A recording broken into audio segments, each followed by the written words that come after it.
Buenas noches a todos. Creo que ya estamos con los 5 minutos de tolerancia. Ya está la mayoría. Y creo que ya vamos a dar por iniciada la sesión. Permíteme compartir la clase.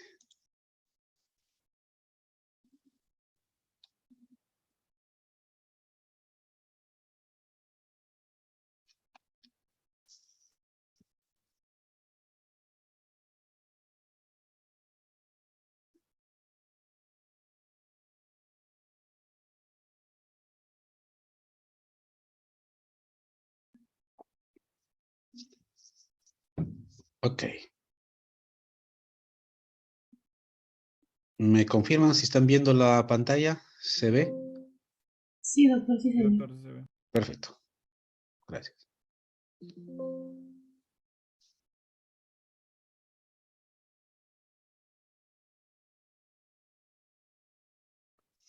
Muy bien, entonces. Ya estamos la mayoría, por lo tanto vamos a dar por iniciada la sesión. Hoy día o esta noche toca hablar sobre este punto importante de lo que es en realidad trauma abdominal abierto y cerrado para referirnos al capítulo de cirugía abdominal respecto a trauma.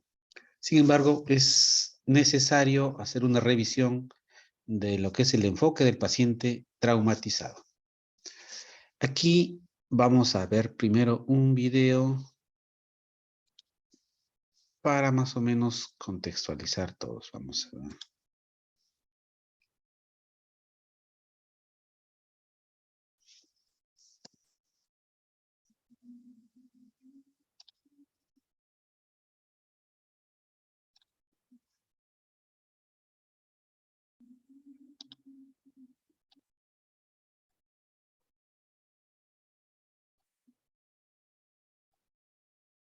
Muy bien.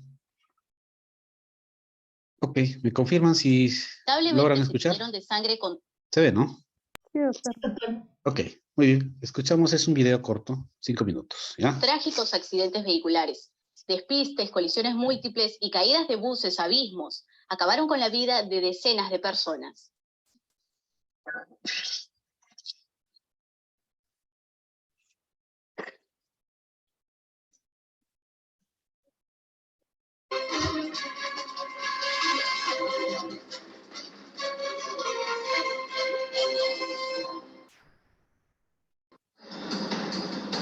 Son imágenes impactantes de un accidente que dejó muerte y destrucción.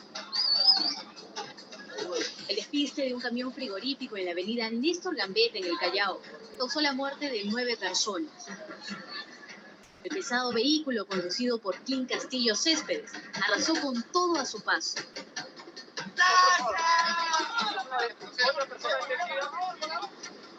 Embistió a unos 10 autos, 5 mototaxis, un paradero, 4 postes de alumbrado público y una camioneta de la municipalidad de Ventanilla. El conductor informó que manejó el volquete cargado con 8 toneladas de pescado desde Chimbote hacia Lima y que solo había dormido 3 horas y media. Primera vez bueno, parte de un accidente esta magnitud, imagino. Por eso está así.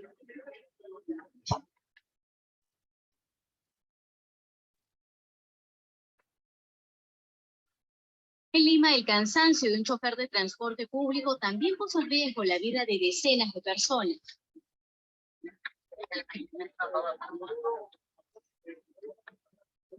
En Surco, esta cúster se despistó, ocasionando que 3 personas queden atrapadas durante 30 minutos. Entre el amasijo de fierros y otras 10 resulten heridas. El conductor de la unidad, Jesús Gallardo Martínez, se quedó dormido y no pudo evitar la colisión contra un poste de señalización en la cuadra 4 de la avenida Ayacucho.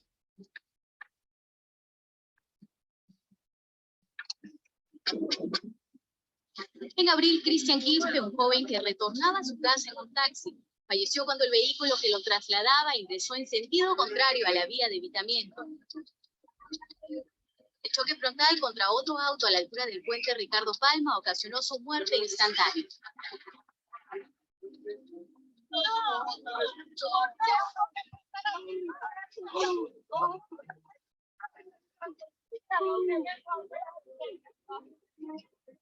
El conductor del vehículo Denisela Neira agonizó atrapado en su auto. Las pistas al interior del país también se mancharon de sangre. 26 vidas se perdieron en un accidente en la región Apurímac. El bus de la empresa de transportes Manantiales cayó a un abismo de 200 metros en el kilómetro 303 en la vía Puquio-Calhuanca. Los despistes de buses interprovinciales dejaron cifras realmente alarmantes. En julio, un ómnibus de la empresa de transporte Alvarado se despistó y volcó en el sector de Pucas, a 10 kilómetros de la provincia de Cajatambo. 19 personas fallecieron. Al chofer de la unidad se le amputó la pierna para salvarle la vida. Mientras que en noviembre, otro bus de la empresa Crucero volcó aparatosamente y provocó la muerte de 8 personas, mientras que 15 resultaron heridas. El accidente se registró en la localidad de Pariamarca, en Cerro de Pasco.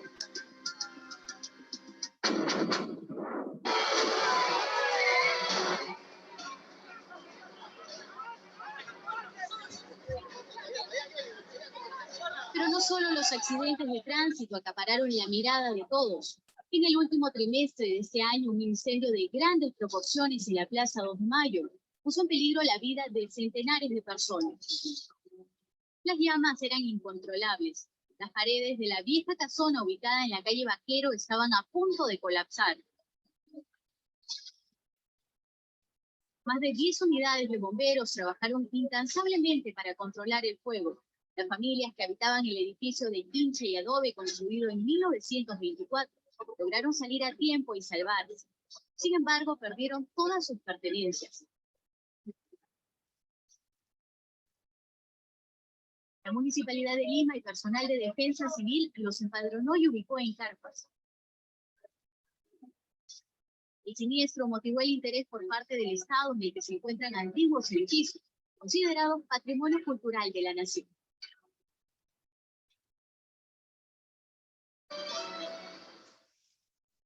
Muy bien. Como verán... Lamentablemente tenemos que informar un accidente vehicular en la cual... Bien. Seguimos. Ahora sí, de nuevo retornamos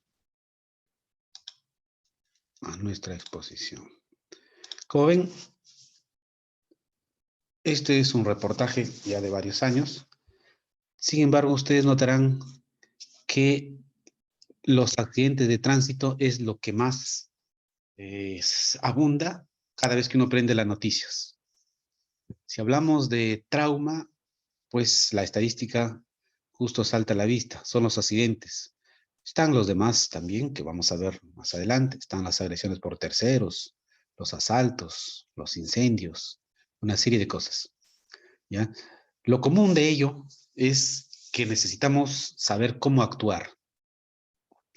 Y para ello, como verán, seguimos ciertos protocolos que han sido estandarizados a nivel internacional.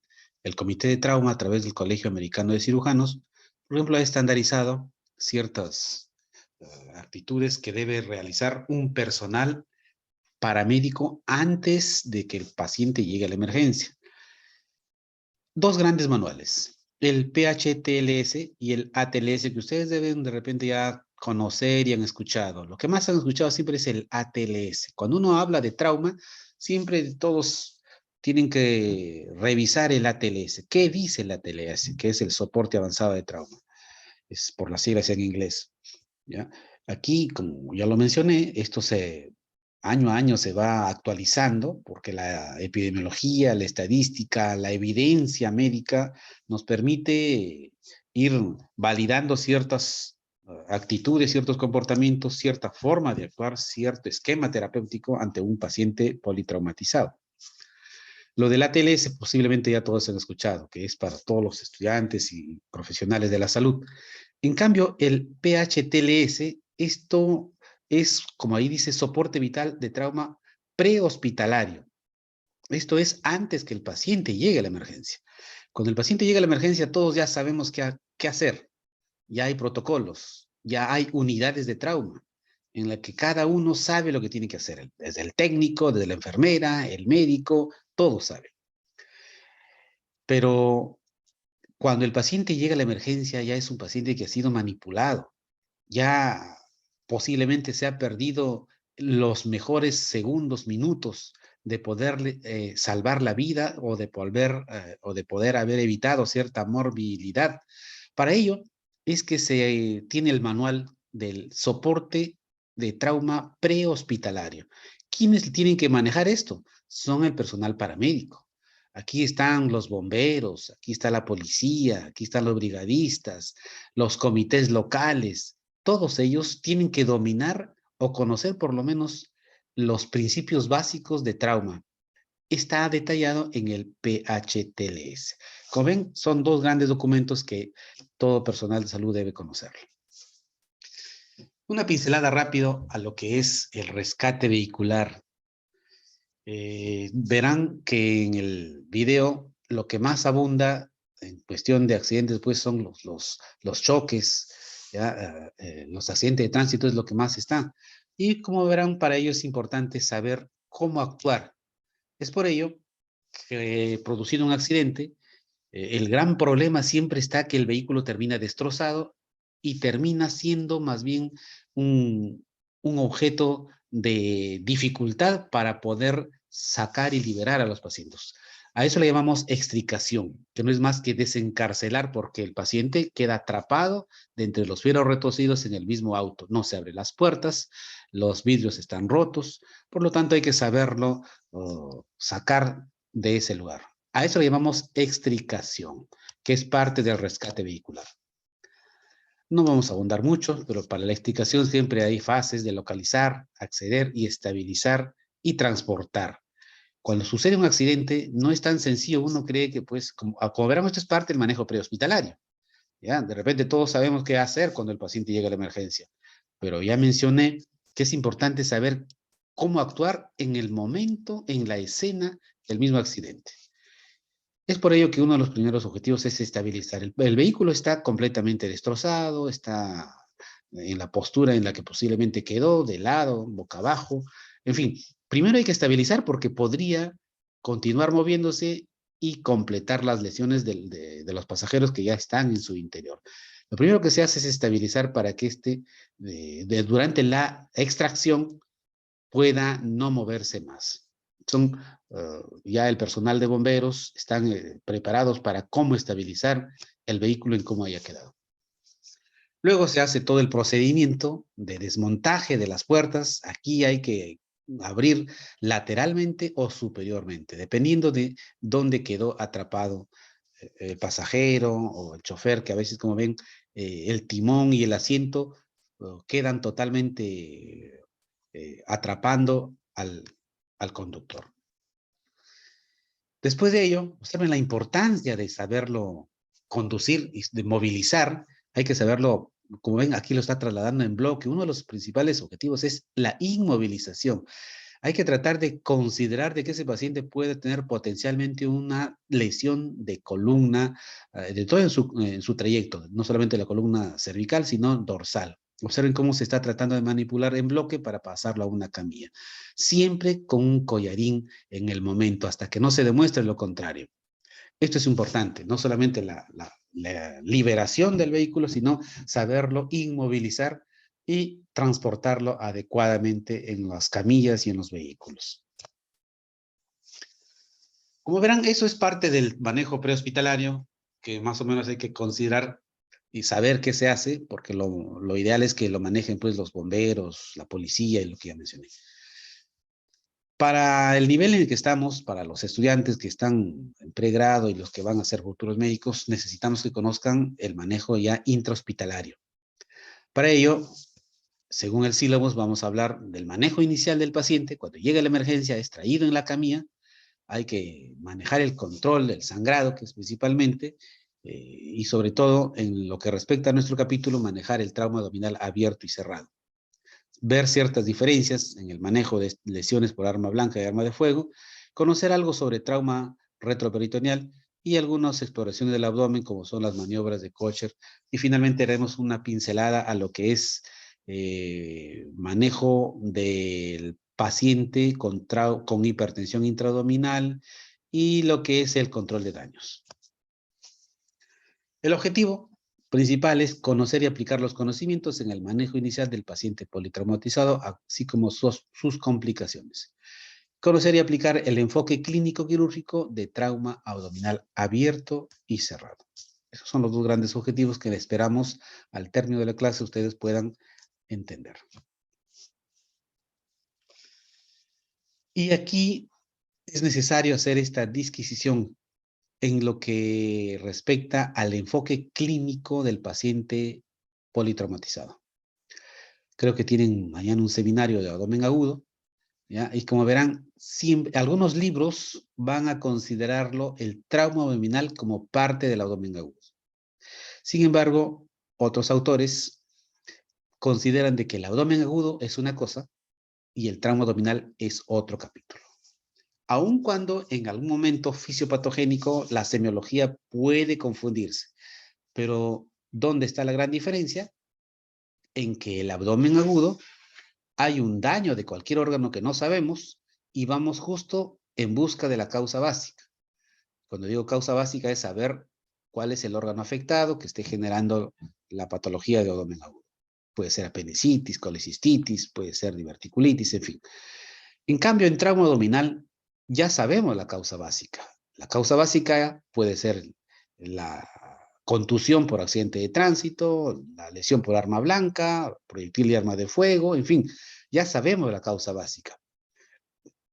Lo que se intenta hacer durante la exploración y el enfoque clínico es ir en busca del daño específico del órgano que pueda ser comprometido. Y ahí que cambia completamente el enfoque entre estos dos tipos de pacientes. Cuando un paciente viene con dolor abdominal, incluso uno tiene que preguntarle, ¿ha sido agredido? ¿Se ha golpeado? ¿Se ha caído? Porque si ha sufrido cierta agresión, entonces el enfoque es diferente. Vamos en busca del daño. En cambio, en abdomen agudo nos hace pensar en qué causa básica pueda estar pasando. Aun cuando los exámenes puedan ser similar cuando se piden entre uno y otro. Veamos primero el perfil epidemiológico del trauma a nivel general. Observen cómo el trauma a nivel mundial es la tercera causa de muerte para todo grupo de edad. Observen cómo ha ido trepando lentamente y ahora ya está en el tercer lugar a nivel de causas entre todas las edades. Significa que la primera causa de edad, normalmente ustedes sabrán que están las enfermedades cardiovasculares. La primera causa de muerte, en cambio, entre 1 y 45 años, observen, población económicamente activa de 1 a 45 años, es la primera causa, el trauma.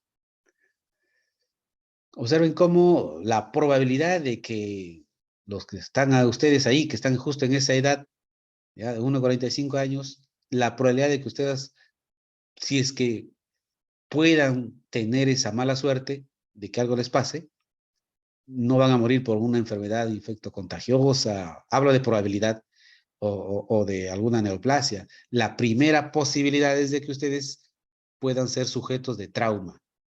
Y dentro de trauma están los accidentes de tránsito. Y ahí la importancia de que incluso uno siempre tiene que orientarles a tener mucho cuidado. Son la edad en la que tienen que cuidarse más de no formar parte de un accidente de tránsito. Hay que tener mucho cuidado. Es responsable de 3 de cada 4 adolescentes de 15 a 24. Observen cómo aumenta más la posibilidad cuando ajustamos el rango de edades, ¿ya? Y responsable de muerte de 2 de cada 3 adultos entre 25 a 35 años. Y aquí lo que acaba de mencionar y lo que es parte del video. Los accidentes de tránsito es la primera causa de trauma, 38%. La estadística puede variar de un lugar a otro, pero sigue siendo la primera causa. Luego están los accidentes diversos, en 24%. Las agresiones, esto también cambia de un lugar a otro. En zonas donde existe mayor violencia, puede que encabece. ¿Ya? En épocas de terrorismo esto era mayor en algunas ciudades. Pero lo que sí es cierto, y a nivel mundial siempre está incrementándose, son los accidentes de tránsito. Se ha considerado que el trauma prácticamente es una enfermedad de la modernidad, dado que cuanto más avanza la civilización, más aparece el trauma. No solamente accidentes de tránsito, sino también los accidentes laborales. Como verán, por eso es que se ajusta siempre en que la bioseguridad o la seguridad laboral se incremente en estos lugares. Cuando nos referimos netamente a trauma abdominal, observen que dentro de las causas, las heridas por arma blanca son las más frecuentes. Esto también va cambiando de un lugar a otro, ya de una ciudad a otro, de un país a otro. Los accidentes de tránsito están dentro de las causas de trauma abdominal. Aquí estamos hablando específicamente ya para hablar de trauma abdominal. Las lesiones por arma de fuego, las caídas de pies, caídas de altura, caídas de animales ya son menos frecuentes. Ok, ahora vayámonos ya de frente a lo que es trauma. Una definición de lo que es trauma. Y esto sí se los vamos a tener que repetir y voy a tener que grabarlo de cómo se define trauma, cuando vayamos a hacer la adquisición y la discusión de este caso clínico. ¿Qué es trauma? Esto lo dice la TLS, es daño intencional o no intencional causado al organismo por una brusca exposición a fuentes de energía mecánica, química, térmica o radiante que sobrepasen su margen de tolerancia. Observen que es importante aquí detallar algo. Normalmente de lo que estamos acostumbrados es siempre el golpe, la lesión externa. Eso es energía mecánica, ¿de acuerdo? Que es lo más frecuente. De hecho, cuando uno va en un carro y desacelera o acelera bruscamente, lo que hace es que esa energía que está imprimida en la velocidad, ¿ya? Y al frenar o acelerar bruscamente, generalmente es frenar bruscamente porque ahí se producen los choques, lo que hace es chocar contra el objeto más cercano, el timón, el carro, el parabrisas, lo que sea. A eso se llama energía mecánica. Las quemaduras son energía química, ni hablar. Las quemaduras por exposición son quemaduras que también son energía térmica. Pero aquí hay un punto importante, que no es lo mismo un golpe que recibe pues un peleador que sabe recibir los golpes, un boxeador, a que alguien pues que tiene menos experiencia o que tiene un umbral muy bajo. A eso es que se agrega la frase siempre que sobrepase su margen de tolerancia. Por lo tanto, la energía mecánica no es la misma que genere daño a una persona y a otra. Y ahí que en un accidente de tránsito, en un ómnibus, no todos están expuestos a la misma energía y si están expuestos a la misma energía, no todos salen lesionados de la misma manera. Eso ya los define el umbral de tolerancia que tiene cada organismo. Bien, una vez que sucede el accidente, que normalmente es un accidente de tránsito, vamos a ver que se ha visto, dependiendo de cómo se actúa ante un evento traumático, las personas tienen 3 momentos o 3 picos de mortalidad. Un primer pico es que suceda la muerte en el momento de la escena del accidente, que son segundos o minutos que se presentan después del evento. Eso es el primer pico de mortalidad. Otro pico de mortalidad es que suceda a las primeras horas, que normalmente ya es cuando llegó a la emergencia, y que es justo sujeto de haber sido manejado siguiendo los criterios de la ATLS. Y el tercer pico es cuando el paciente se atendió en emergencia, de repente fue a UCI y producto de una secuela, una complicación infecciosa, recayó, que muere normalmente a las semanas. Como ven, entonces son 3 momentos que lo podemos representar en este gráfico. Un primer momento en la escena del accidente, que sucede segundos o minutos. Y el segundo, que son a las horas, cuando ya está en emergencia. Y ahí el concepto, regresamos acá a este concepto de la hora de oro. La hora de oro no es más que esa hora primera en la que después que llega el paciente a la emergencia, uno tiene que aprovecharla, evaluarlo bien, analizar cuáles son las posibles complicaciones, resucitarlo si es que llega mal y poder evitar esta muerte. A eso llamamos la hora de oro, primera hora, para evitar las muertes tempranas o las muertes tardías. La hora de oro no va a evitar el primer pico de mortalidad, porque el primer pico de mortalidad sucede en el momento del accidente, segundos o minutos. Ahí no se pudo actuar. Significa que el daño ha sido severo, como vamos a ver luego. En cambio, un paciente que llegue a la emergencia, tenemos que aprovechar esa primera hora, que no se esté desangrando, que no haya lesiones neurológicas, que le generen secuela. Esa es la hora dorada, la hora de oro, para evitar esas muertes tempranas y tardías.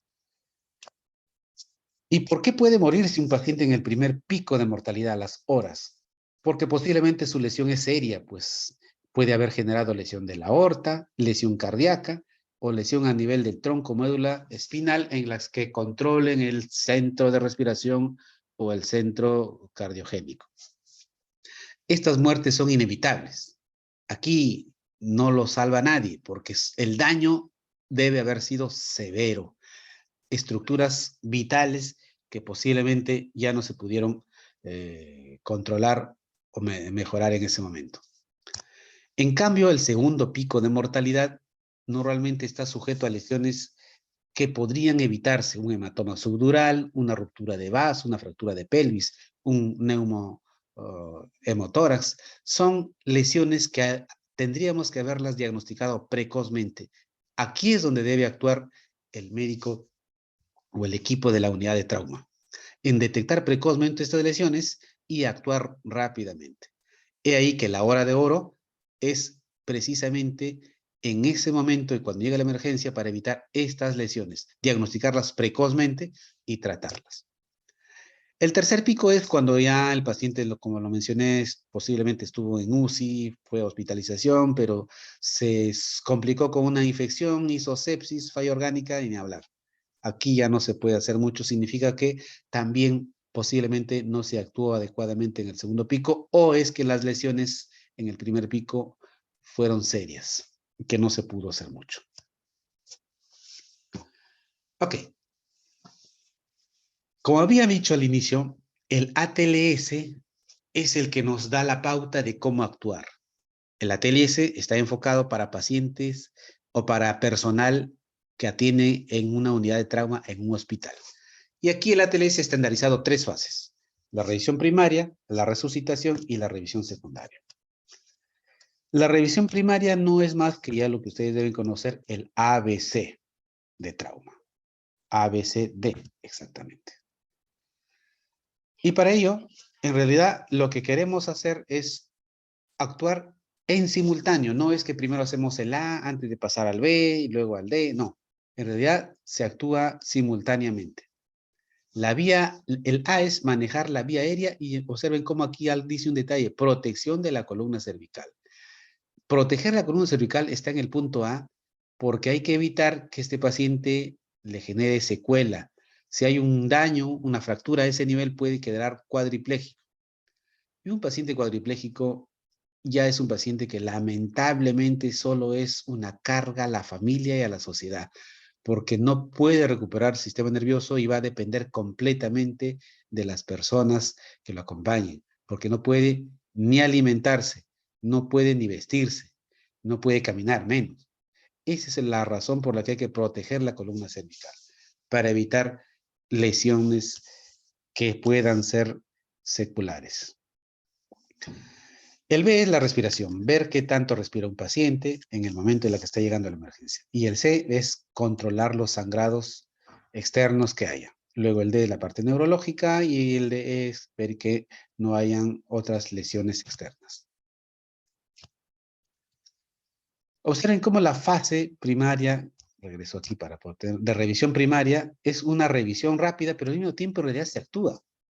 No es que termina la fase primero de resucitación o la fase de revisión para pasar a la de resucitación. No, se está haciendo en simultáneo, y tanto el A, el B y el C. De tal manera que un paciente cuando llegue caminando a la emergencia, el A y el B está sobreentendido, porque es un paciente que tiene la vía aérea permeable, por eso habla, y está ventilando porque viene caminando. Posiblemente el C habría que un poco controlar si es que tiene buena presión, buen pulso. En cambio, un paciente que es traído en camilla, que no habla, sí hay que permeabilizar la vía, hay que verificar si ventila y ver si no hay sangrados. Y en esta fase de resucitación se hacen las tres cosas al mismo tiempo. ¿Ya? Como verán, se verifica que esté respirando, se le pone oxígeno, se le coloca tubo de Mayo, se intuba, en fin, y al mismo tiempo se están colocando vías, doble vía de preferencia a esos pacientes para hidratarlos adecuadamente. Si es necesario, se hace extracción de sangre para hacer pruebas cruzadas, y si está sangrando masivamente, hay que reponerle en el acto lo que está perdiendo. En el C, igual hay que administrar fluidos calientes de preferencia para evitar la hipotermia, usar coloides o cristaloides, dependiendo del esquema que estamos usando, o lactato Ringer. Lo ideal es, en realidad, sangre. Actualmente el ATLS propone colocar sangre en una proporción 1-1-1, es decir, un paquete globular con una solución, con un paquete, unidad de plaquetas y con una unidad de suero, o en este caso de plasma fresco. Todo paciente que llega a la emergencia y que vemos que está chocándose, hay que hacer una rápida evaluación para ver si es que estamos en qué tipo de shock hemorrágico. O mejor dicho, si es que está perdiendo sangre, poderlo tipificar a qué nivel está. Si es clase 1, clase 2, clase 3 o clase 4. Este cuadro nos ayuda a valorar más o menos cómo podría ser la semiología según el grado de pérdida. Observen. Si tengo un paciente,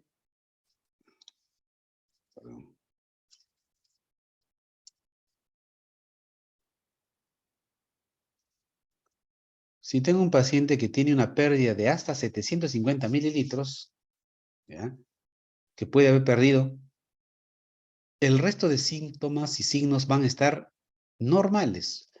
Puede que pierda más o menos, que vendría a ser el 15% de su volumen sanguíneo en un paciente ideal de 70 kilos. La frecuencia cardíaca va a estar normal, menos de 100. Su presión arterial normal, presión de pulso normal, relleno capilar normal, frecuencia respiratoria está normal, el gasto urinario está normal, su estado mental está normal. Observen, puede que pierda 750 mililitros y ese paciente no da muestras de haber perdido sangre. Tiene que haber perdido recién más de 750 hasta 1500 para que aparezca recién aumenta la frecuencia cardíaca. Y esto es pregunta de examen. ¿Cuál es el primer signo que se altera en un paciente que ya está perdiendo sangre más de 750 mililitros?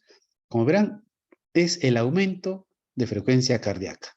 El resto prácticamente está dentro de lo normal.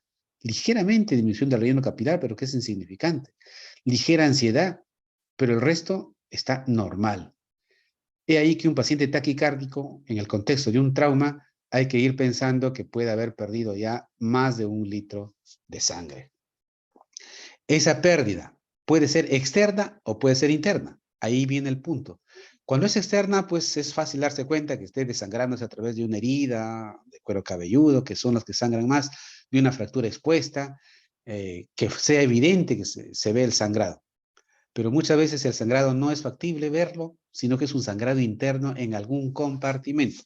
Los compartimentos más grandes está el abdomen, el tórax, la pelvis o huesos largos. Es ahí que hay que saber sospechar dónde podría estar esa pérdida interna. Clase 3, un sangrado que normalmente es más de 1500, aquí ya empieza a haber mayor frecuencia cardíaca, ya empieza a haber disminución de la presión arterial, el relleno capilar ya es lento, la frecuencia respiratoria también está incrementada, ya hay confusión mental. Aquí es un paciente que es evidente que está chocándose. Ya el diagnóstico es más sencillo de hacerlo, pero acuérdense, es una clase 3 grave. Ese paciente hay que resucitarlo, porque puede ir a la clase 4 y ese paciente está premorte. En clase 4 es un sangrado masivo, prácticamente más de 2 litros. Ese paciente se ha desangrado y hay que ver si ha sido interno y externo. Y aquí todos los parámetros están alterados. Esto más o menos ayuda a hacer una disquisición ante qué tipo de shock hemorrágico se está enfrentando el médico. Tercera fase. Estamos viendo las 3 fases. La primera fase que ya vimos es la revisión primaria, la revisión secundaria, perdón, la resucitación, que van juntos de la mano, y después que ya tenemos un paciente estable, hay que ir a una revisión secundaria. En la revisión secundaria también hay 4 aspectos. Hacer una reevaluación frecuente del ABC, verificar siempre que no vaya de nuevo a chocarse el paciente. Hay que hacer la anamnesis para ver cómo fue el trauma, circunstancias. Hay que hacer un examen físico detallado, ya zona por zona, para verificar que no se nos pase por alto una lesión y hacer los diagnósticos topográficos de lesión. Ahí viene el concepto ya de trauma torácico, trauma abdominal, trauma de miembro superior, inferior, lo que sea, ¿ya? Y se hacen algunos exámenes rápidos en emergencia, que tenemos rayos, ecofaz, en fin, se hacen en ese momento dentro de la revisión secundaria. Ahora veamos ciertos conceptos que han ido cambiando para el enfoque de trauma.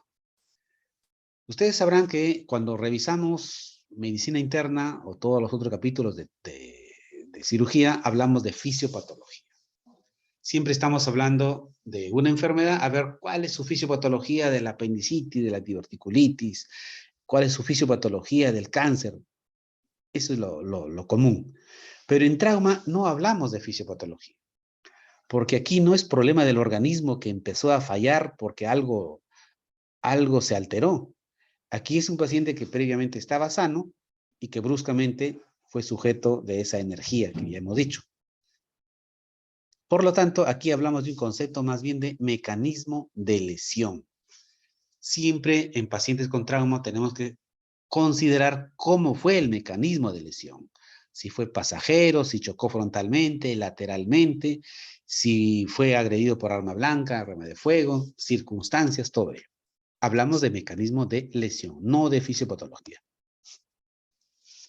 Y ahondándonos ya en lo que respecta netamente a lo que nos toca, trauma abdominal, vamos a hablar de los mecanismos de lesión que normalmente son traumatismos cerrados, la aceleración y la desaceleración. Se convierte en un mecanismo de lesión que va a generar contusiones internas y desgarros. Los traumas abdominales cerrados, por ejemplo, tenemos otra forma de lesionarse a través de hipertensión por compresión directa o aplastamiento. Los mecanismos de lesión en trauma abdominal normalmente pueden ser si es que estamos ante una víscera sólida o ante una víscera hueca. Las vísceras sólidas, ya todos conocemos, son el hígado, vaso, riñón, y las vísceras huecas, pues cualquier parte del segmento del tubo digestivo que pueda ser sujeto de lesión. Los traumatismos abiertos, en cambio, son lesiones que van directamente atravesando la pared y que puedan haber llegado a un órgano dentro de la cavidad abdominal. Para definir un trauma abdominal abierto, aquí sí debemos tener evidencia de que el arma blanca haya atravesado de pe a pe, de piel al peritoneo. Si tenemos un paciente que solamente tiene una lesión en piel, es una herida de pared, pero tenemos que explorarla o tener evidencia de que atravesó el peritoneo para considerarla trauma abdominal abierto. Aquí eso debe quedar bien claro. Aquí tenemos de 2 tipos, la que es por arma blanca y la que es por proyectil de arma de fuego. Para entender el enfoque, más o menos tenemos que recordar la topografía del abdomen, que tiene un segmento superior y un segmento inferior, en la que la parte superior, acuérdense que el abdomen y el tórax no lo separa una estructura transversal completamente, lo separa el diafragma, que tiene pues toda una cúpula y tiene sus ángulos costofrénicos a los costados. Por lo tanto, hay una zona que comparten el tórax y el abdomen. A eso le llamamos región tóraco-abdominal. Igual en la pelvis, estructuras que van del abdomen a la pelvis. Y hay 2 compartimentos, la cavidad peritoneal y el espacio retroperitoneal. ¿Ya? Aquí eso es importante considerar. La cavidad peritoneal es un espacio virtual que todos ya conocen y que se puede convertir en real a través de líquido que se llene en ese espacio, puede ser líquido acítico, o en un trauma puede ser sangre o contenido intestinal que puede haberse abierto a la cavidad. En el espacio retroperitoneal, aquí es un espacio laxo que se puede expandir siempre que haya generalmente sangrados a ese nivel. lo que vamos a llamar hematomas retroperitoneales. Ahí está lo que le mencioné. La zona tóraco-abdominal, que comparten estructuras en el tórax, ¿ya? Con el pulmón y el diafragma que separa los ángulos costofrénicos, y las estructuras abdominales que están en la cúpula diafragmática, con el hígado en un lado y el estómago en el otro.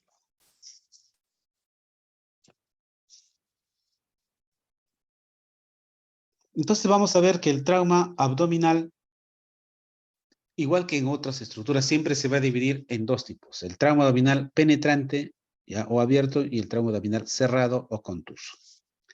El trauma abdominal penetrante, que es por arma blanca y arma de fuego, y el cerrado, que es por golpe directo o aceleración y desaceleración.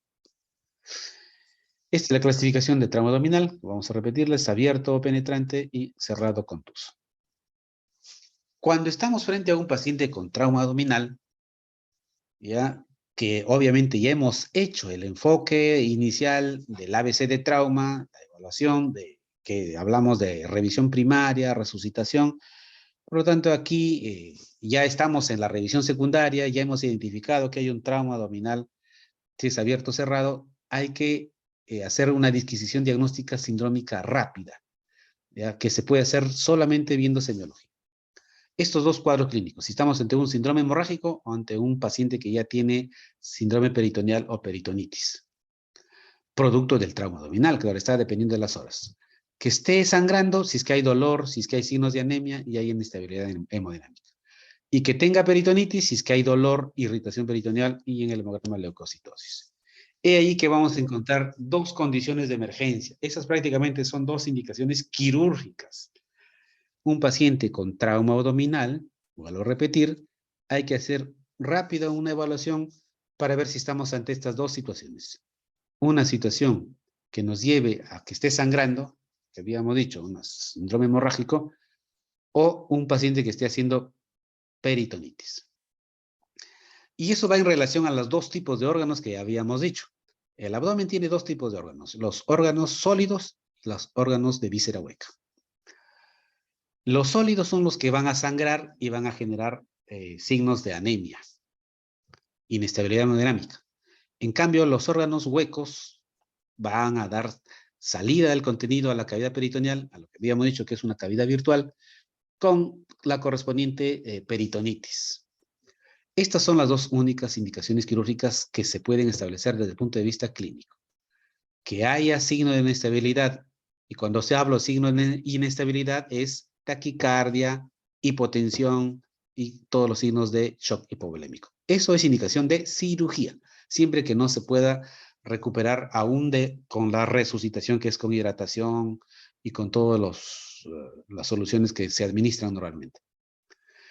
Y obviamente un paciente que ya viene varias horas de manejo de otro lugar, es trasladado y que le encontramos reacción peritoneal, significa que se ha perforado una víscera hueca. Es una indicación quirúrgica de frente. Y si no, simplemente hay que dejarlo en observación y cada 6 horas irlo reevaluando. En cambio, en trauma abdominal abierto, el manejo médico quirúrgico aquí, que son tanto por arma blanca y por arma de fuego, son estructuras que nos van a ayudar, son dos condiciones que nos van a ayudar a verificar si estamos ante un paciente que requiere cirugía o no. Las lesiones por arma blanca, ya mencioné, hay que verificar que hayan atravesado el peritoneo, ya, de piel a piel. En cambio, las lesiones por arma de fuego, pues aquí, siempre que atraviesen la pared, en la parte central, y que no sea tan tangencial, siempre va a ser un trauma abdominal abierto. Las lesiones por arma de fuego. Definimos entonces un trauma abdominal abierto, aquellas lesiones que atraviesan desde piel hasta el peritoneo, ¿ya? Y las lesiones por arma de fuego siempre van a ser trauma abdominal penetrante. Solo las lesiones por arma blanca se tienen que explorar para considerar si es que es abierto o no. Obviamente, un paciente que viene con los vísceras fuera, ya ni hablar, ese es un paciente con trauma abdominal abierto. Ya no necesitamos explorar. Este algoritmo nos va a ayudar a resumir más o menos lo que hemos dicho. Unas lesiones por arma blanca, hay que verificar si este es no penetrante o penetrante. ¿ya? Si es penetrante, hay que evaluar si es que este paciente pues requiere una valoración endoscópica para verificar si hay lesiones. En la no penetrante simplemente hay que observarlo y verificar que no haya lesiones importantes. Si se explora por videolaparoscopía, se hace la reparación. Si no es factible, tendrá que hacerse una reparación abierta o laparotomía. Las lesiones penetrantes de un paciente inestable sí requieren laparotomía de emergencia. Estábamos en el primer rubro que decíamos signos de anemia. Las lesiones por arma de fuego siempre se consideran quirúrgicas, salvo que éstas sean muy tangenciales. Cuando tenemos un paciente que ha sido sujeto de trauma abdominal por arma de fuego, aquí hay que evaluar siempre el orificio de entrada y el orificio de salida. ¿Por qué es importante? Para poder determinar la trayectoria. Y cuando determinamos la trayectoria, podemos determinar qué órganos pueden haber lesionado en su trayecto. Por eso es importante determinar orificio de entrada y orificio de salida. Y si no tenemos orificio de salida, como por ejemplo en este caso, que el proyectil está justo en el pubis, o por lo menos en esa proyección, necesitamos aquí, si no tiene orificio de salida, determinar dónde está el proyectil. Hay que marcar el orificio de entrada con un metal para poder, a través de dos incidencias, una radiografía de frente y lateral, determinar dónde se encuentra el proyectil y de igual manera ver la trayectoria. La trayectoria de por dónde entró y dónde se encuentra el proyectil igual va a determinar qué órganos ha comprometido en su trayecto. Por eso es que siempre pedimos la radiografía en dos incidencias, frente y lateral, para identificar dónde está.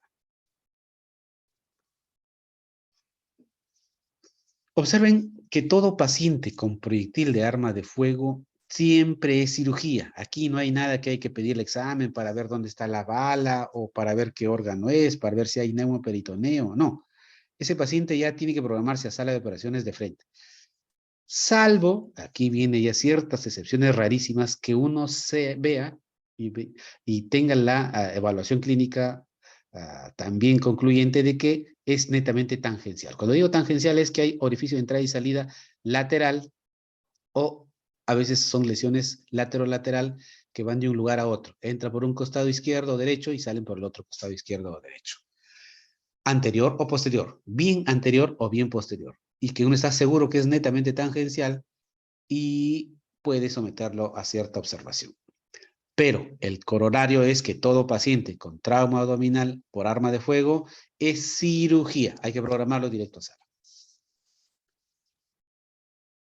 Como verán, el trauma abdominal abierto es de un enfoque más sencillo. Verificar si es por arma blanca, si el cuchillo entró a través de una exploración, y si es arma de fuego, ese paciente hay que operarlo de frente. No hay mucho que definir. En cambio, los traumas abdominal cerrado, estos son un dolor de cabeza para el cirujano.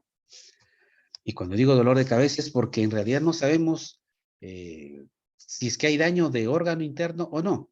Claro está, si es que el cuadro clínico es evidente en un trauma abdominal cerrado con signos de anemia, pues el paciente hay que operarlo. Pero hay casos en los que el paciente está estable, a veces apenas hay signos de escoriación externa de la energía brusca a la que ha sido expuesta, y por lo demás no encontramos mayor información. En estos pacientes hay que ir considerando la posibilidad de que haya un daño de órgano sólido o de órgano hueco. ¿Y cómo vamos a verificarlo? A través del cuadro clínico en las horas que viene, que uno lo somete a observación, o a través de exámenes de ayuda diagnóstica que nos va a ayudar a verificar si estamos ante una lesión de víscera sólida hueca. Si es víscera sólida, vamos a encontrar signos de líquido libre en cavidad, hematomas o hemoperitoneo. Y si es perforación de víscera hueca, pues vamos a encontrar signos de aire en la cavidad o líquido intestinal que genere peritonitis posteriormente. Estos son los exámenes que hacemos para un trauma abdominal cerrado. La ecografía es lo más común, la radiografía, tomografía, punción abdominal, lavado peritoneal. Menos frecuente es el urograma excretor, las arteriografías e incluso la laparoscopía como un último examen que es diagnóstico y terapéutico. Lo más común y que ustedes van a ver en emergencia es que tengamos nosotros nuestro ecógrafo. cirugía y en emergencia sobre todo tiene ecógrafo. En los grandes hospitales ya, antes el ecógrafo era exclusivo del radiólogo, solamente lo manejaba en la unidad de radiología. Actualmente no.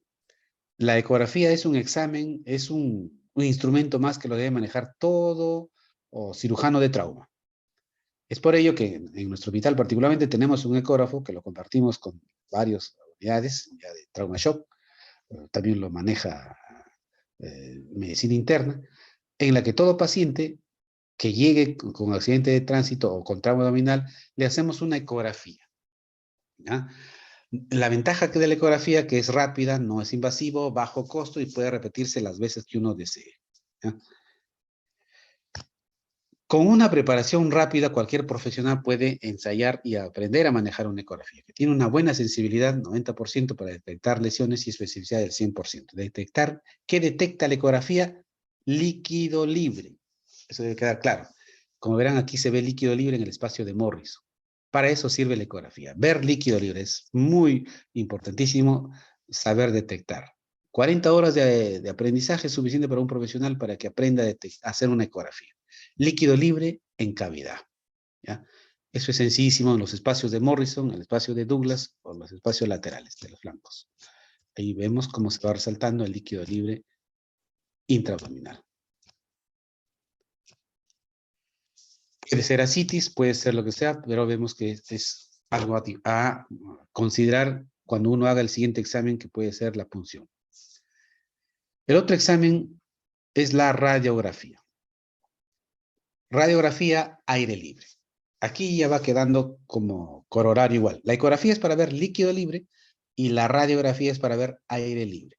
Excepto que tengo que estar seguro de pedirle radiografía adecuada, ponerle de pie o ponerle en posición lateral de Pancoas para poder ver el nivel hidroaéreo de la burbuja intraabdominal. Aquí, como ven en la placa, se ve aire libre en los dos espacios, los dos diafragmas. Se ve claramente el diafragma de un lado y del otro. Eso es hemoperitoneo. Para eso sirve una radiografía simple de abdomen. La tomografía, en cambio, es un examen que da ventajas. Aquí nos ayuda a evaluar la presencia de lesión de órgano sólido.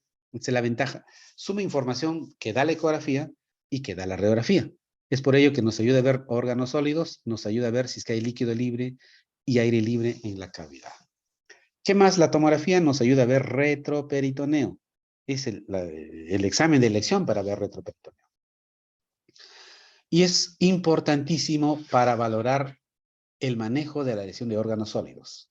Es decir, tipificamos, estamos ante trauma renal, trauma esplénico, trauma de vaso, ¿qué grado? Si es grado 1, 2, 3, 4, 5, dependiendo ya de las características de la lesión, ¿ya? Los grados hasta 3, 4 incluso pueden ser manejo conservador, es decir, no se operan. En cambio, las lesiones tipo 5, ya esos pacientes van a necesitar cirugía. Ya no hay forma de poder conservar ese órgano o poder esperar que se autolimite solo. Como ven, aquí está una tomografía que tiene una buena sensibilidad. Aquí se ve en la tomografía cómo hay vaso partido con líquido sangrado posterior que se confirma a través de una cirugía y se ve la lesión de vaso. El vaso y el líquido alrededor. El otro examen es el lavado peritoneal. Como su nombre lo dice, hay que colocarle líquido al abdomen, lavarlo y verificar qué sale. Tiene un 98% de sensibilidad para detectar hemoperitoneo, tiene su ventaja y desventaja. La desventaja es que puede sobreindicar laparotomías, porque a veces no controlamos el sangrado que a veces se genera al cortar la piel, porque se hace un sangradito periumbilical, y la sangre pueda más bien estar entrando a la cavidad y darnos a entender que hay un sangrado intraabdominal. Se usa, sí, en ciertos casos, sobre todo en pacientes que estén intoxicados, que estén alcohólicos, inconscientes, con lesión de trauma medular, que no da semiología, ¿ya? Y que el examen sea dudoso. En esos pacientes hay que hacerles un lavado peritoneal. O en traumas que hay hipotensión, pero no sabemos por qué puede estar chocándose. Y queremos saber si hay sangrado intraperitoneal. Cuando hablamos de que es un lavado positivo, si es que al aspirar líquido de frente, yo veo que es sangre pura, 5 mililitros, o que encontramos bilis, orina, contenido intestinal. ese paciente ya hay que operarlo. Si es que hay salida de líquido por la sonda nasogástrica, igual, si es que hay en el recuento más de 100.000 glóbulos rojos o 500 glóbulos blancos en el recuento de líquidos, porque el líquido que se saca del abdomen hay que mandarlo al laboratorio para que le haga un centrifugado.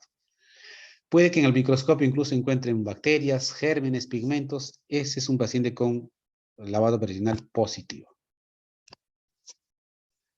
Rara vez pedimos urograma excretor, pero en ciertos casos puede pedirse si es que uno sospecha de un trauma retroperitoneal en la que ya hayamos pedido una tomografía, pero la urografía excretoria nos ayuda a definir perfectamente. Como en este caso se ve el derramamiento de la orina, ahí se ve una pelvis normal, pero en el otro lado se ve cómo hay salida de contraste fuera de la pelvis renal. Se ve evidentemente lesión de trauma renal.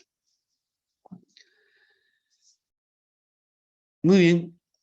Cuando ya tenemos un paciente con trauma abdominal y queremos hacer la hipótesis diagnóstica, a ver, trauma abdominal, descartar lesión de víscera hueca, de intestino delgado, de intestino grueso o de órgano sólido, qué sé yo.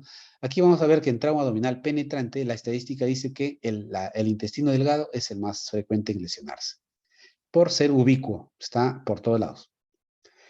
Luego está el mesenterio, menos frecuente el hígado y el colon. ¿Ya? En cambio, en trauma abdominal cerrado, el vaso y el hígado son los que encabezan. Aquí en alguna estadística dicen el hígado, en otros el vaso, pero el vaso en líneas generales es el órgano que es más delicado, más lábil de lesionarse en un trauma abdominal cerrado. Luego están los hematomas, los riñón, el intestino delgado, ya menos frecuente. Este algoritmo nos va a ayudar a manejar un paciente con trauma abdominal. Ya vimos que después de la lesión, si es que estamos ante un trauma contuso o un trauma penetrante, o trauma cerrado, ¿ya? O trauma abierto, como habíamos dicho. Si es un trauma cerrado, que uno evalúa lo que ya habíamos dicho, lesiones que sean indicación quirúrgica de emergencia, ¿ya? Y si está estable o no está estable, simplemente se continúa. Si está estable, hay que hacerle más exámenes, pero si está inestable, ese paciente tiene que ir a una ecografía rápida o lavado peritoneal para definir si es que entra a laparotomía o no. Si es un trauma penetrante, aquí el enfoque es diferente. Si es por arma blanca, que hay que todavía verificar si hay signos de peritonitis, hipotensión, verificar unos exámenes adicionales, si es el lavado peritoneal o si es la ecografía, en fin. Pero si es por proyectil de arma de fuego, observen, ese paciente tiene que programarse a sala de frente. Ya no hay más que hacer. De ahí que tenemos indicaciones quirúrgicas de emergencia en estos pacientes. Un paciente que llega con shock hipovolémico es indicación quirúrgica sí o sí. Un paciente con reacción peritoneal que tenga peritonitis en el examen físico, hay que operarlo. Son dos indicaciones rápidas, que tenga shock hipovolémico o que tenga peritonitis. Otras indicaciones que son ya menos frecuentes felizmente es que haya sangrado por sonda nasogástrica o por vía rectal. O que haya una herida por arma de fuego no tangencial, que son indicaciones a veces especiales. Y si está eviscerado, ni hablar. Cuando digo eviscerado es que tenga una lesión por arma blanca y salga con los intestinos o epíplum fuera. Eso es indicación de cirugía. ¿Puedo abrir un abdomen solo por el resultado de placa? Sí. Si es que la radiografía simple de abdomen me dice neumoperitoneo, ese paciente tiene perforado una víscera, tengo que abrirlo. Si la tomografía veo que hay aire en el retroperitoneo, ni hablar. Aire gastrointestinal, lesión de víscera intraperitoneal, o hay lesiones de pedículo renal, en lesiones graves de órgano sólido, ni hablar, tiene que operarse. Ok, vayámonos a la otra parte ya, que dice el sílabo, es hablar algo de trauma retroperitoneal. Como verán, hay dos compartimentos, habíamos dicho un compartimento intraabdominal y el otro es retroperitoneal. En el retroperitoneo también hay órganos importantes. Ahí está, a nivel central, el páncreas y los grandes vasos. A nivel lateral, los riñones y a nivel de pelvis, pues está las ilíacas.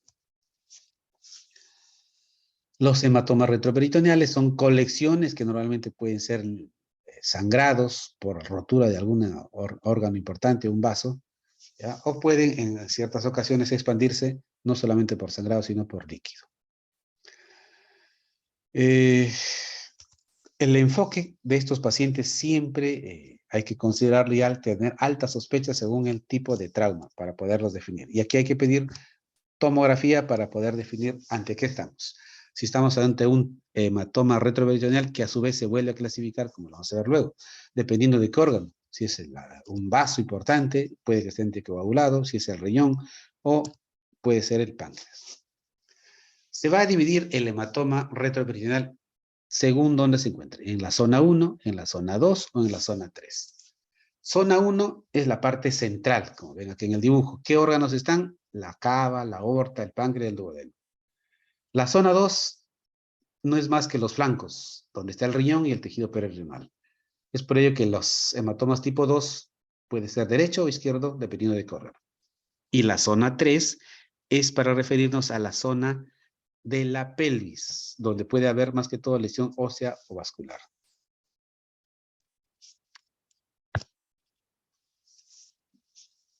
Aquí más o menos vemos cómo la tomografía evidencia un hematoma retroperitoneal a nivel perirenal. Observen cómo lo va comprimiendo el parénquima renal. En este lado igual.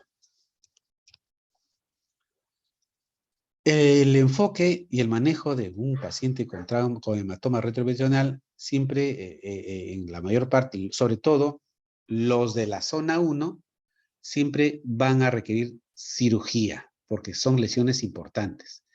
Las de la zona 2, aquí todavía sí podemos explorar, ya, sobre todo si es que el grado de trauma va aumentando. Es decir, si es un hematoma retroperitoneal zona 2 por lesión renal tipo 3, se puede manejar de forma conservadora.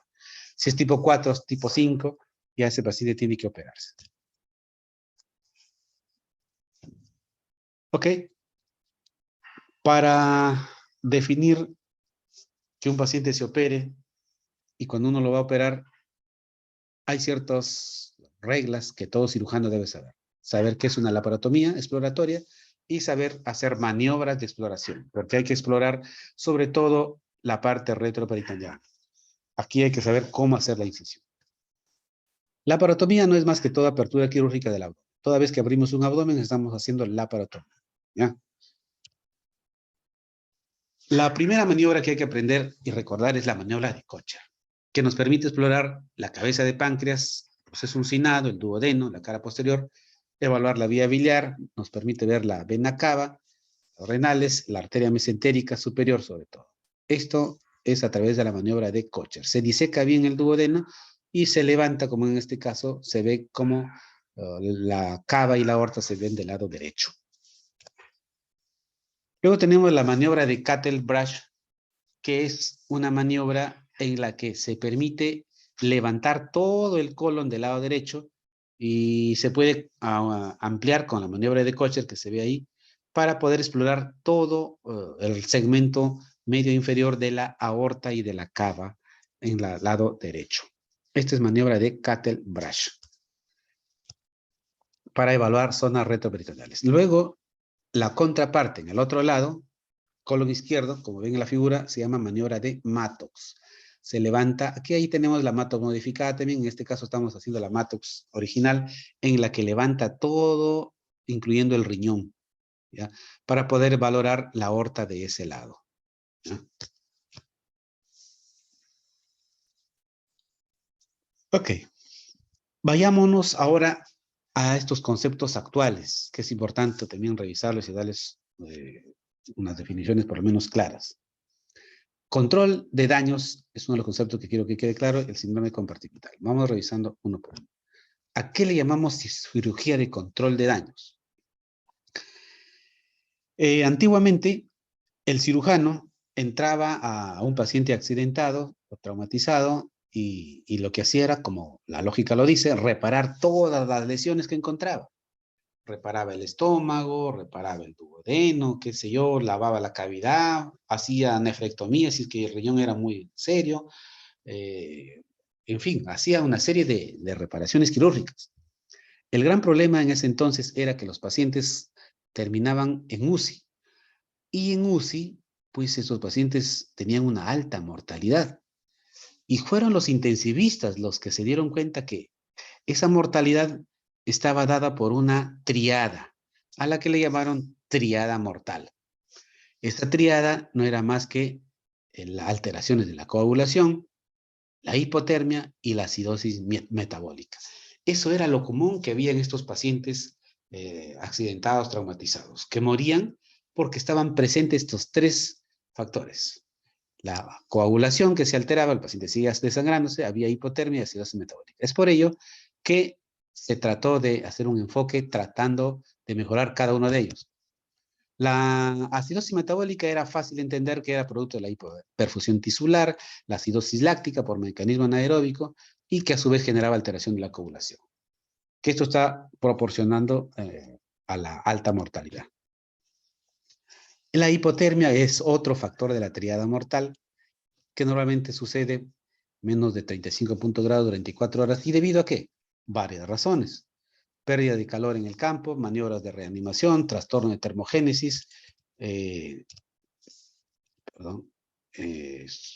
le da líquidos fríos a través del endovenoso, nadie calienta el cloruro para hidratarlo, ni la poligelina, pues eso hace que el paciente tenga más hipotermia. Y pérdidas por calor por conducción, lo colocamos ante mesas frías, ante ropas frías, todo ahí. Y hay evaporación de las superficies terosas expuestas, sobre todo en cirugías demasiado largas. La coagulopatía era otro factor. Por el mismo trauma, perdía factores de coagulación, perdía plaquetas, asociado a la acidosis metabólica y la hipotermia, todo hacía que se convierta en un ciclo vicioso, generando shock y otra vez hemorragias persistentes como disminución del calcio. Aparece a raíz de este fenómeno, de esta triada, que lo identificaron, la cirugía, el concepto de cirugía de control de daños. ¿Seguro? Entonces, en la cirugía de control de daños, ya aquí tendríamos el concepto clásico de cirugía de emergencia, de lo que se reparaba todas las lesiones, y aparece el concepto por abajo de cirugía de control de daños, que no es más que ya no hacer la reparación completa como se hacía antes, sino hacer una cirugía rápida y abreviada. Y a eso se llama cirugía de control de daños. Ya hacer una reparación orientada a tratar de evitar esa triada mortal, con ciertos parámetros. El paciente entra a sala de operaciones, sale haciendo una cirugía rápida, abreviada, va a UCI, en UCI se le hace una reparación, una resucitación, y luego se reprograma para sala de operaciones para continuar reparando las lesiones definitivamente y finalmente regresa a UCI. Ese es el camino en cirugía de control de daños. Por eso es que se han determinado varias fases, la fase 0, 1, 2 y 3. La fase 0 es la prehospitalaria que habíamos dicho. La fase 1 es cuando el paciente entra a sala de operaciones. Aquí hay que hacer control de la hemorragia, control de la contaminación, hay que hacer cierre temporal o empaquetamiento intraabdominal. La fase 2 está dada por la reanimación. Aquí van a UCI, aquí se hace de nuevo ya recalentamiento del paciente, se mejora el estado hemodinámico, se hace soporte ventilatorio, se corrige la coagulopatía y tratar de restablecer el balance ácido-base. Además que se identifican otras lesiones que pueden haber quedado desapercibidas. Y la fase 3 entra al quirófano para desempaquetar y se hace la reparación cirugía de las lesiones. La fase 1 ya dijimos qué es lo que hacemos. Más que todo es control del sangrado, haciendo taponamiento, se colocan a veces sondas especiales para controlar el sangrado y evitar que se desangre más. Control de la hemostasia. Luego es el control de la contaminación. Cuando ha habido perforaciones intestinales hay que hacer suturas rápidas en un solo plano, o a veces hay que ligar los muñones, ¿ya? Y ambos cabos de los segmentos y dejarlos ahí. O en raros casos hacer ileostomías rápidas. Aparte de que hay que lavar para evitar la contaminación, ¿ya?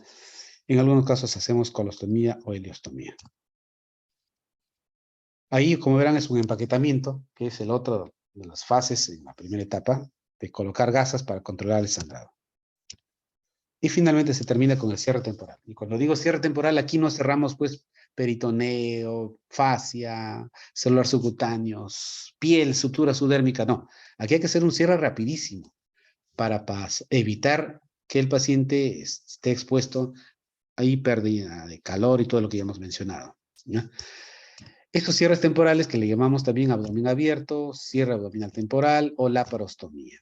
¿Qué se usa para ello? una bolsa simple, que aparece el nombre conocido del que lo inventó, bolsa de Bogotá. Se puede colocar malla, absorbibles o no absorbibles, o simples plásticos de poliuretano, o en raros casos mallas especiales con cierre para ayudar a abrir y cerrar el agua.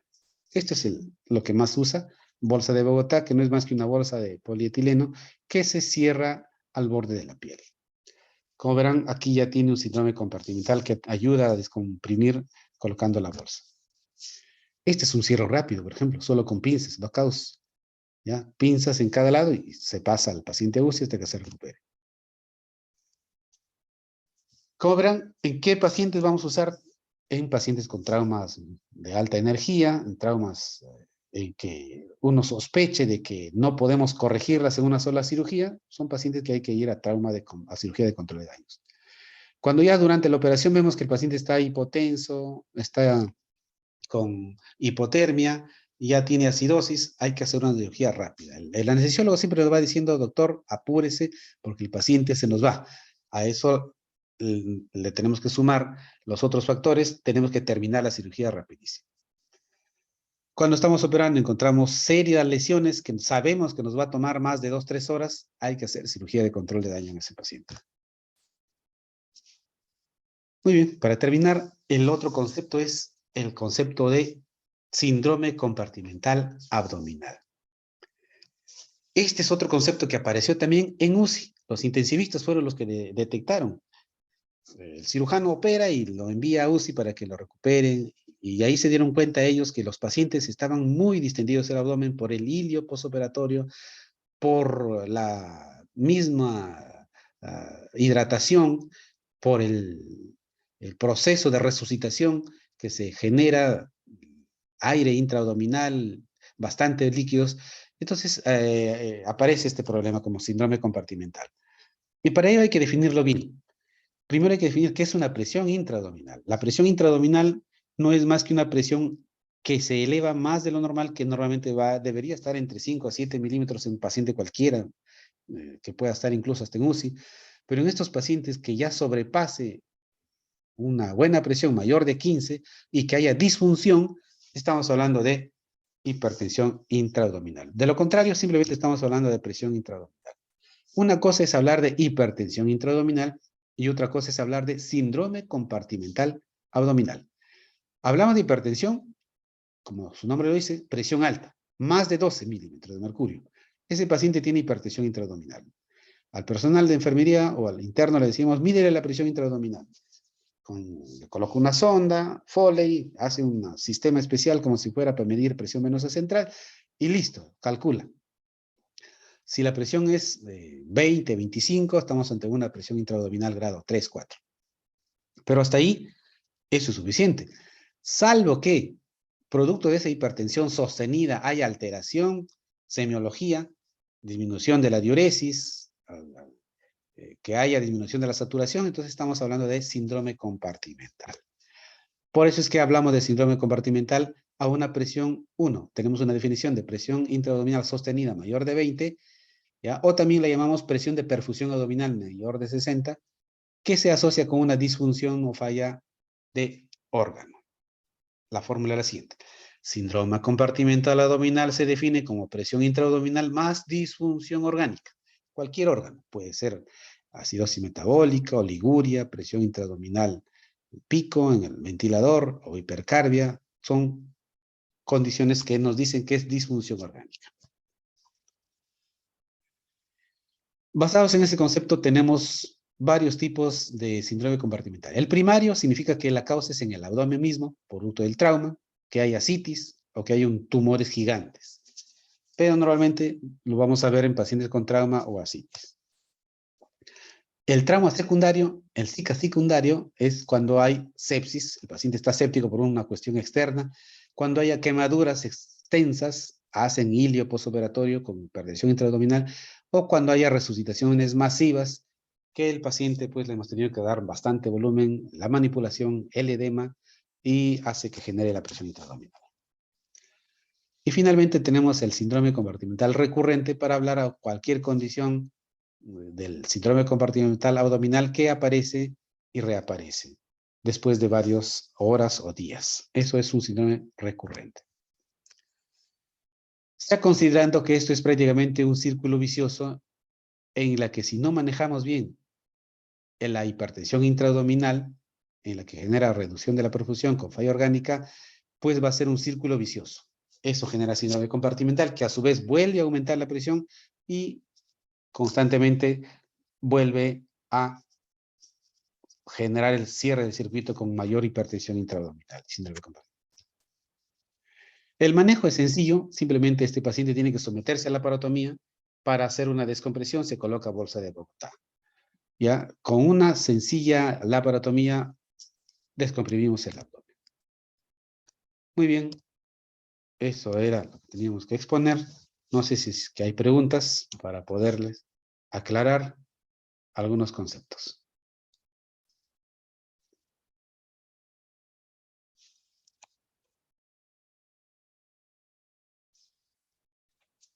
Preguntas del auditorio, algo que no haya quedado claro, que quieran que les aclare un poco. ¿Está todo claro? ¿O hago yo alguna pregunta?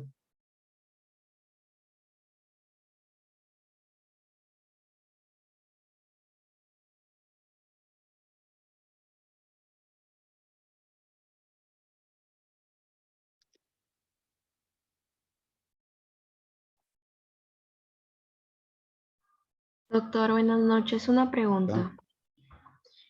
En las maniobras que usted mencionó, hay una maniobra, creo, en donde se buscaba exponer la aorta en vista lateral, si no me equivoco. Sí, sí, sí.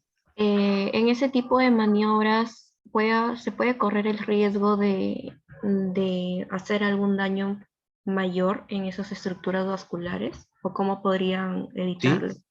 claro, claro. Si el cirujano no tiene la delicadeza, puede más bien complicarlo, así es. Pero como ya el cirujano de trauma, que en realidad es un especialista, ahora hay toda una especialidad solamente para ser cirujano de trauma, ¿ya? Ya conocen cómo entrar, pero tiene que valorar si es que es necesario explorar el retroperitoneo o no. Por eso que dije, hay tres tipos de hematoma retroperitoneal. La zona 1, que es la zona central, la zona 2, que es la parte de los riñones, y la zona 3, la pelvis. Cuando hablamos de hematoma tipo 1 o zona 1, esas laparotomías son necesarias porque posiblemente hay lesión de vena cava o lesión de aorta, en la que ha generado un gran hematoma. Posiblemente hay necesidad de repararlo y ahí sí tiene que entrarse rápidamente. A eso le llamamos maniobras rápidas porque hay que levantar el colon para poder ver de qué lado está la lesión. Normalmente la vena cava se explora por la maniobra de Cattell del lado derecho y la aorta se explora por el lado izquierdo, porque está para el lado izquierdo, por la maniobra de, que ya les expliqué, de Mattox, ¿no? Pero sí es cierto, ¿puede uno generar mayor lesión? Sí, hay que tener mucho cuidado. Para eso ya se requiere bastante experiencia. Ok, doctor, gracias. ¿Ya?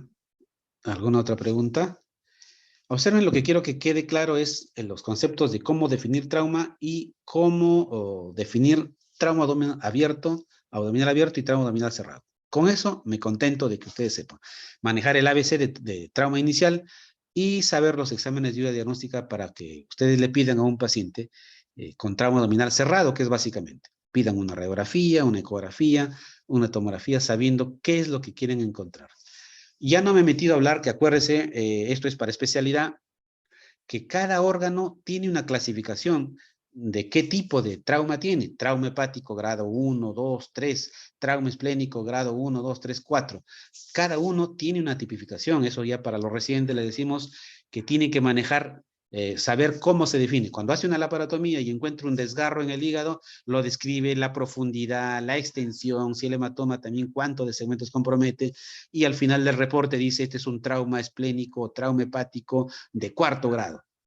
¿Ya? Incluso se puede determinar por tomografía para definir si este paciente requiere cirugía o manejo conservador. Pero eso ya no lo tocamos porque eso ya es de especialidad. Pero sí quiero que entiendan que los grados de trauma de órgano sólido y hueco también están clasificados. Y eso lo determina el comité de trauma a través del ATLS.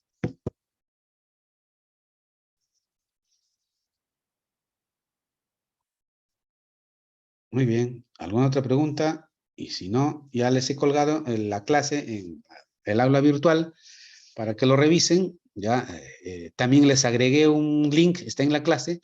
No solamente este link les he puesto del video que les mostré al inicio, sino hay otro link que está en YouTube para que puedan escucharlo y ver todo lo que es el enfoque del ATLS y en lo que respecta a trauma abdominal.